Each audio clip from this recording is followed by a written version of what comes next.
لو حبيبتك من مواليد برج الحوت ومش عارف تجيب لها بوكيه ورد شكله ايه، تعال اقول لك تجيب لها ايه.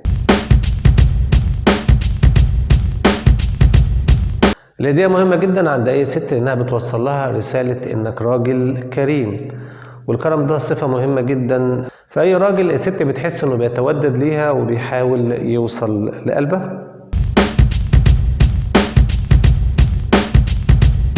لكن لما بتفكر انك تجيب بهدية ورد تحديدا، فانت هنا مش بتوصل رسالة انك كريم وبس، انت هنا بتوصل انك راجل راقي ومتحضر وكمان مختلف.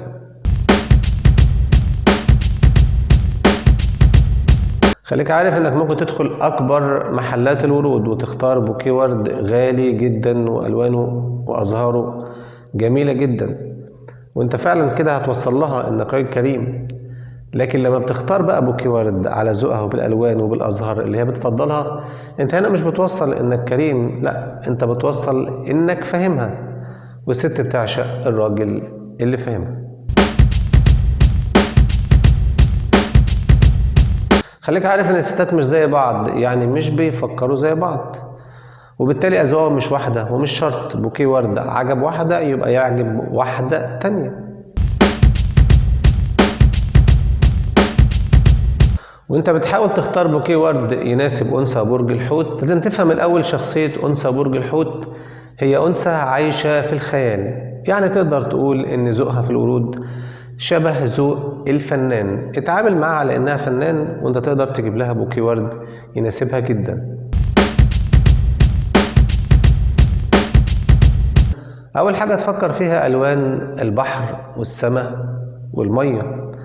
فكر دايما في الازهار اللي لونها ازرق، لبني، ابيض. هي طبعا بتفضل جميع الوان الزهور، لكنها بتميل اكتر للالوان دي، الالوان اللي بتعبر عن الطبيعه، وتحديدا شكل الطبيعه الرومانسي الخيالي. هي بتحب انواع الازهار كلها او اشكال الازهار كلها، ولكنها بيجذب انتباهها الزهره اللي على شكل نجمه.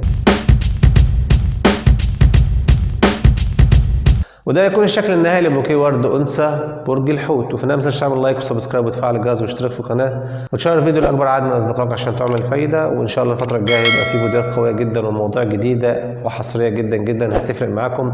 والسلام عليكم ورحمه الله.